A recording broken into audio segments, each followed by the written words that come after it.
Om, amém, amém.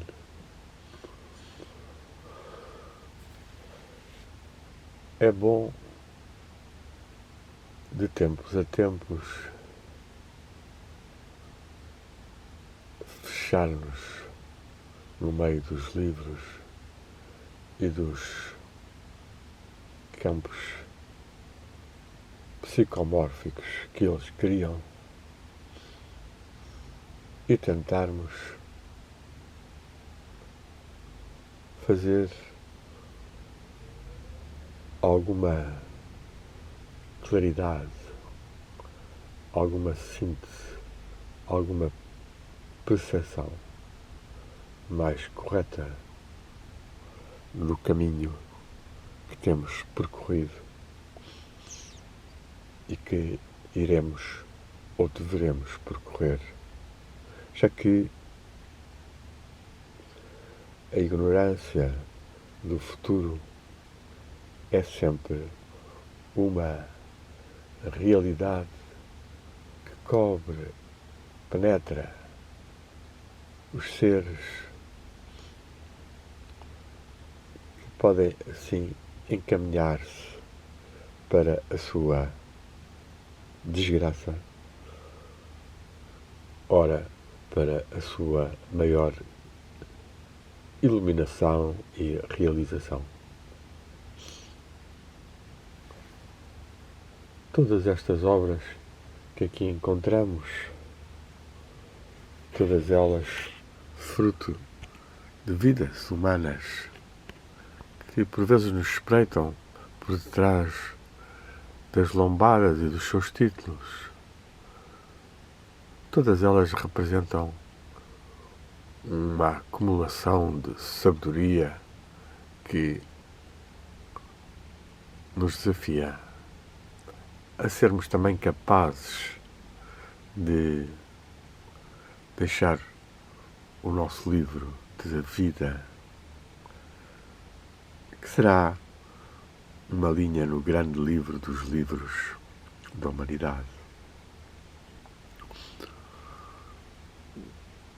Quando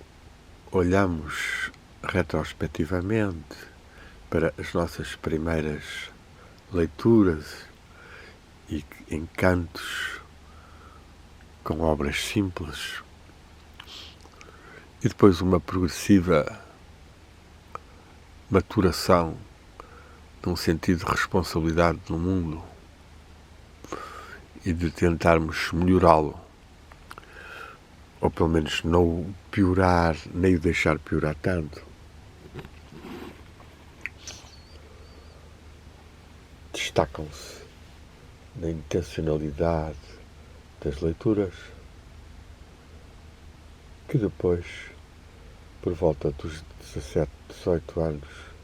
começam a virar-se mais para o caminho espiritual, para o conhecimento mais profundo, ou mais verdadeiro dos múltiplos mistérios da vida. Algumas pessoas atalham tal demanda e inquietação, considerando-a inútil, desapropriada, não recomendada, até não querida pela ordem do universo. Porém, é evidente que cada ser deve seguir as suas impulsões de conhecimento e de realização, pois são elas que, partindo de si mesmo, o configuram como um ser único que passa na Terra e que partilha a sua cosmovisão e as suas realizações, impulsionando os outros em caminhos ora reativos, ora assimilativos. É claro que, dada a invisibilidade da alma e do espírito, ou da divindade, dos anjos, dos mestres, a menos que se tenha desenvolvido ou se tenha aberto o olho espiritual. A maior parte das pessoas tem que ou seguir a fé, a crença, a esperança, ou então recusar tal dimensão. Certamente que se nós fôssemos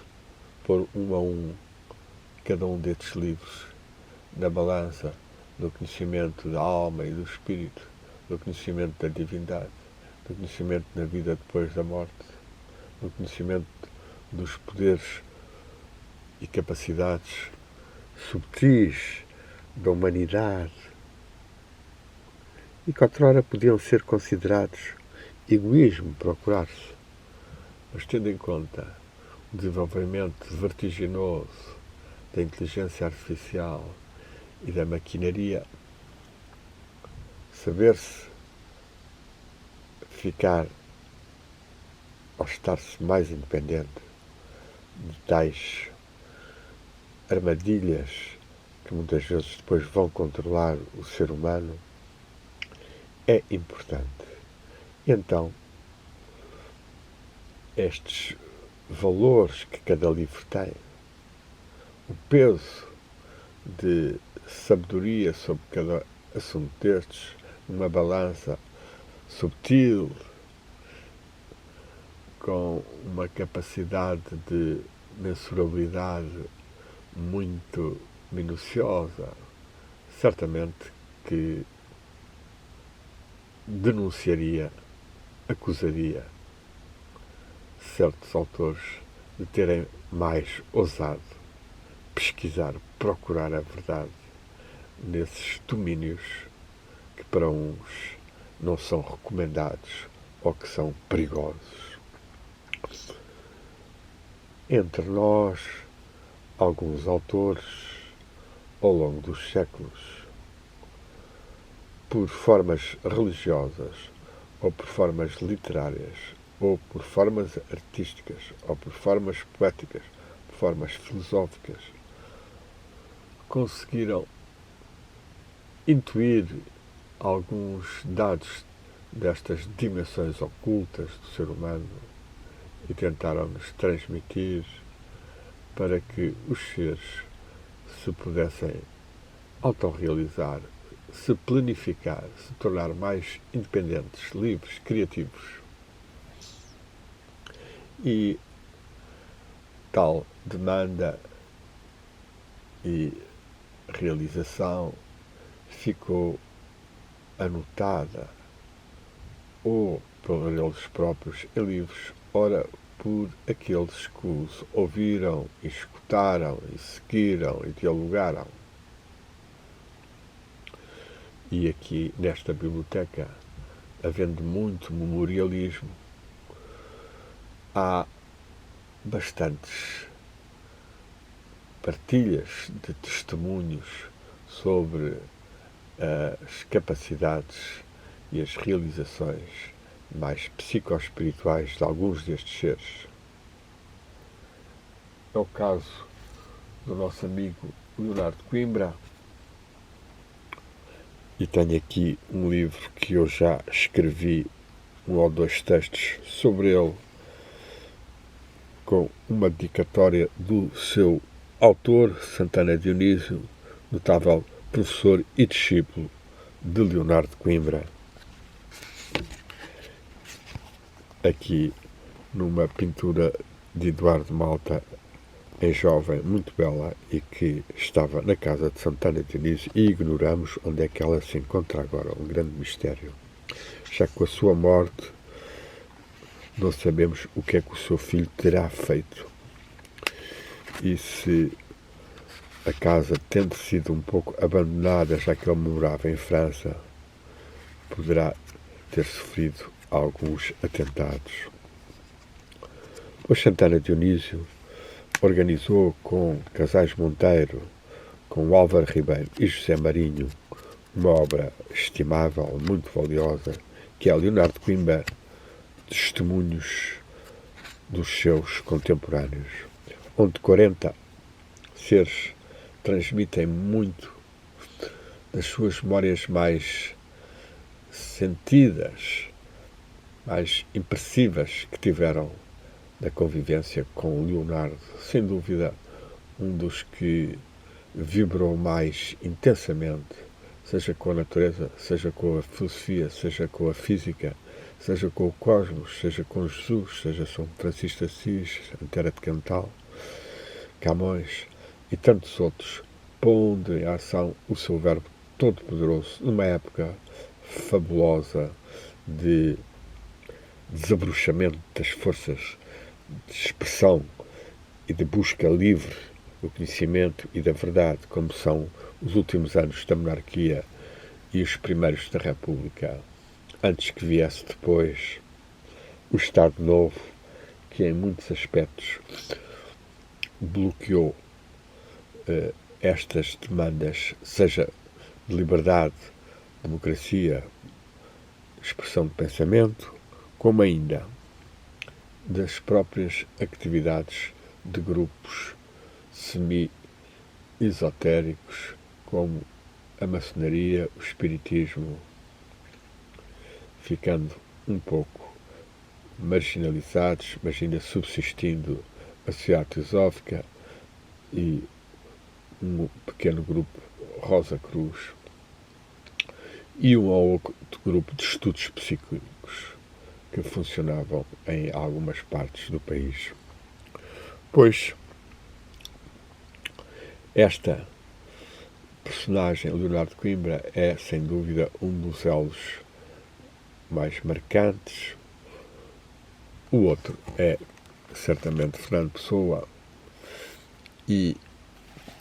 nesses dois temos no século XX uma constituição dupla de demanda espiritual e que nós hoje, no século XXI, devemos ter bem presente, entrecruzá-la e com o acesso maior que nós temos à sabedoria do caminho espiritual, das vias espirituais, seja nas religiões, seja em tradições, poderemos fazer uma síntese e uma realização mais profunda e mais correta destes mistérios que nos desafiam, já que todos, mais tarde ou mais cedo, teremos que deixar a Terra e caminharmos nos planos invisíveis com a nossa constituição em corpo espiritual que conseguimos aqui na Terra, conforme os nossos atos, sentimentos, pensamentos, meditações, realizações. É então muito importante que possamos conseguir, ao longo do tempo, ir desenvolvendo certas práticas, certas realizações, seja de autoconhecimento psicológico e dos outros, seja em relação ao mundo e às guerras e conflitos no mundo e às tentativas de manipulação e de novas ordens, para as podermos denunciar ou confrontar ou escapar. E, finalmente, as realizações internas dos níveis mais elevados da nossa psicoespiritualidade, do nosso corpo espiritual e dos seres espirituais que existem no universo, seja os anjos, seja os espíritos já desencarnados, seja outras hierarquias, seja os mestres, seja a divindade. Podermos então partilhar e absorver toda esta sabedoria que se encontra espalhada por tantos autores portugueses, tantos elos de uma tradição espiritual portuguesa pouco reconhecida, pois a maior parte das pessoas fixam-se num ou noutro autor, a grande maioria que produz livros, seja universitários, seja investigadores, também se acantonam em alguns poucos e perdem-se assim dezenas de nomes e obras com capacidades de nos transmitirem compreensões e visões das realidades subtis que nós devemos conhecer melhor para estarmos mais despertos enquanto espíritos com a sua alma e com o seu corpo e que, ao saírem da Terra, vão para os planos que estão de acordo com a sua realização e com as afinidades de interesses, de aspirações que foram feitos. Esta grande tradição espiritual portuguesa é, pois, um dever nós aprofundarmos, e é o que eu tenho tentado fazer no meu blog, pteixeira-da-mota.blogspot.com, ainda que sem grande visibilidade de sucesso ou de diálogos. De qualquer modo, vai havendo algumas pessoas que leem e que vão sendo informadas dos grandes seres, dos grandes elos, das grandes almas, e que agradecem certamente, ou mesmo pedem que nós os estudemos, ou que, no fundo, oremos por eles ao interessar-nos, ao relacionar-nos com eles numa demanda de maior realização espiritual, maior religação divina. É, pois, apelando a que haja um trabalho maior sobre a tradição espiritual portuguesa, que esta pequena introspeção no meio dos livros e de retrospectiva sobre a nossa vida, sem falar em outros mestres, outras tradições, sobretudo orientais, a que eu estou também ligado, seja por família, seja por 2 anos e meio ao todo na Índia, e que vou também partilhando no blog, ou outros mestres espirituais e tradições que nós valorizamos bastante, seres que atingiram grandes realizações nestas compreensões espirituais e foram capazes de as trazer à Terra e despertarem-nos que os ouviam maior aspiração à verdade, à divindade, ao bem, ao amor. E nomearei alguns numa tradição persa: Sohrawardi, Nur Ali Shah, Hafiz, ou, mais modernamente, por exemplo, os mestres russos Soloviev, Berdiaev, Nikolai Rerisch, Alexander Dugin, ou ainda, na tradição alemã, Goethe, Novalis, e, mais recente, e talvez o mais perfeito nestas captações, Bo In Ha. Nestes seres, sem esquecer os humanistas que atingiram também uma grande realização, tal como Marcelo Ficino, Pico de Miranda, Erasmo, Giordano Bruno. Todos estes seres fazem parte da tradição espiritual da humanidade, corpo místico da humanidade, e nós, neste século XXI, temos obrigação de os manter vivos e aprofundarmos as suas obras, as suas indicações, e podermos até conseguir estimular uma revelação maior dentro de cada ser, da presença do Espírito e da abertura ao mundo divino, para que desses planos mais altos deixam para nós, seja nas nossas meditações, seja nas missas e cerimónias religiosas, seja nas orações, seja nas peregrinações, seja na escrita, seja no diálogo, nós possamos ter de facto, uma maior sabedoria, uma maior presença no fogo do espírito e do amor místico que nos liga aos planos cósmicos, onde reina a ordem, a sabedoria e a verdade, nos planos arquétipos, nos planos superiores, e para os quais nós temos que estar constantemente a religar e apelar, dada a grande deseducação que nós encontramos na internet, nas televisões, com os seus comentadores amilhazados a manipularem os cérebros das pessoas e a fazê-las perder o seu discernimento, a sua bússola da verdade, como chamou a uma das suas obras um dos grandes mestres também do século XVII, Dara Shikoh, filho do imperador mogol Shah Jahan, o construtor da famosa edificação Taj Mahal, e que tentou unir a religião cristã, islâmica, hindu, na sua convivência e compreensão. Ao nível dos estudos, sobretudo, comparou a hindu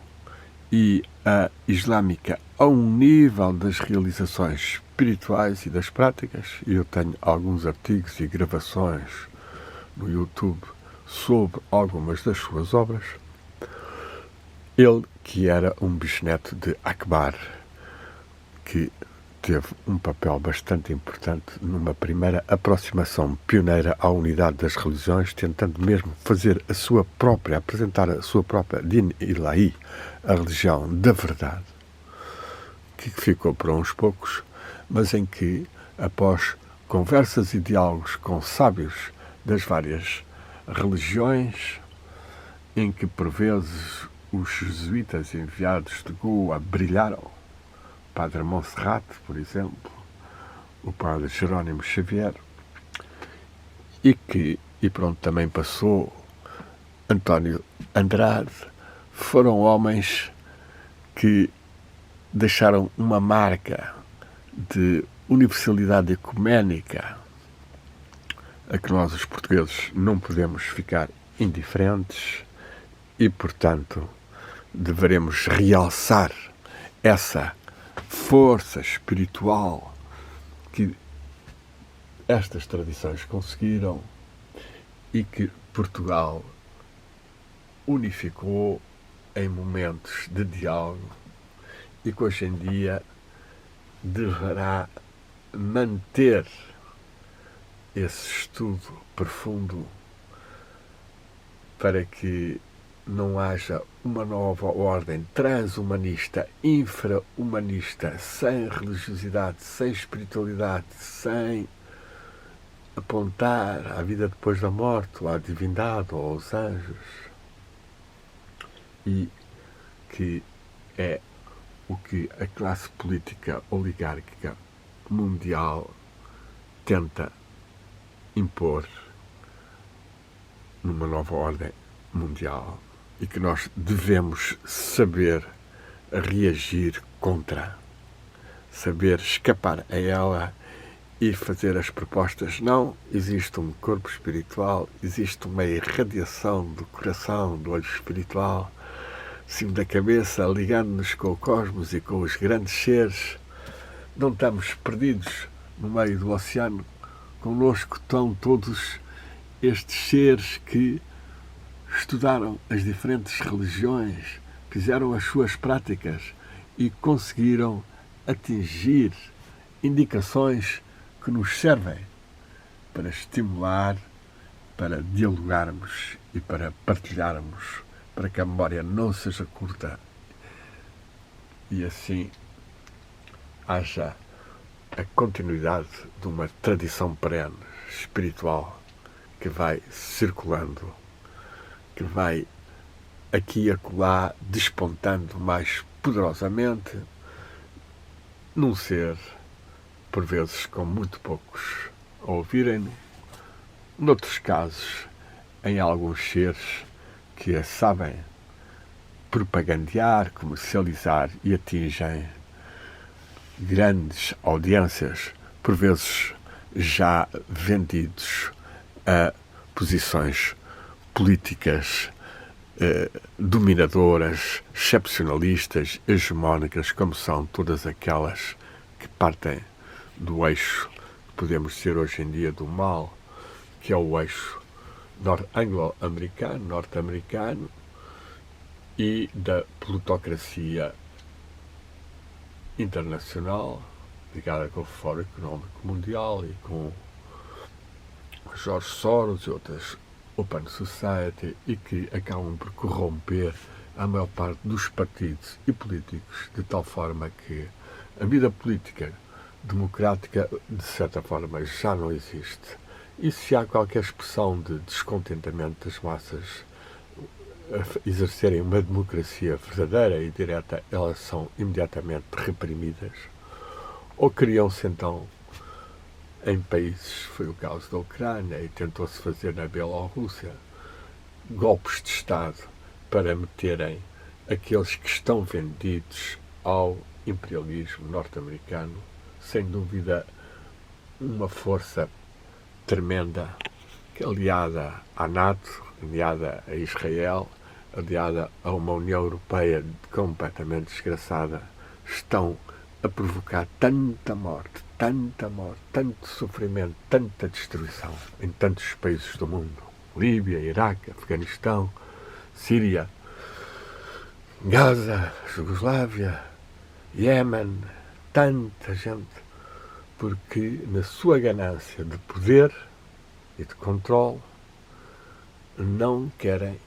utilizar minimamente o seu dinheiro impresso infinitamente para criarem um pouco de maior igualdade, um pouco mais de prosperidade noutros povos. Então, lutarmos pela liberdade, pela consciência, com uma realização simultaneamente interior e espiritual, tornam-se realmente desafios muito importantes. E espero que este pequeno vídeo, num dia em que senti uma certa vontade de refluir sobre mim próprio, olhando o passado e todos os sonhos de juventude, todas as aspirações de novas eras, e vemos como tudo isso falhou em termos quantitativos ou em termos de grande visibilidade, apenas aqui e acolá, tendo eu contribuindo, como as aulas de yoga, como as conferências, os livros de Fernando Pessoa e outros livros, e como eu, muitos outros que conseguiram às vezes ainda estabilizar na agricultura, na terra, nas comunidades, com as suas mensagens alternativas, mas muito da nova era está, de certa forma, foi apanhada pelo sistema, e verdadeiramente realização espiritual, libertadora, unificadora e de fraternidade, há essa grande sombra, esse grande sanguessuga das melhores potencialidades humanas, e que é o império hegemónico norte-americano, anglo-americano, europeu e israelita, e realmente seres da sombra. Possam as melhores bênçãos espirituais e divinas chegar até nós, possa Leonardo de Coimbra, Santana Dionísio, Fernando Pessoa, Sampaio Bruno, Camões, Faria e Sousa, Fernão Álvares do Oriente e outros iluminarem-nos.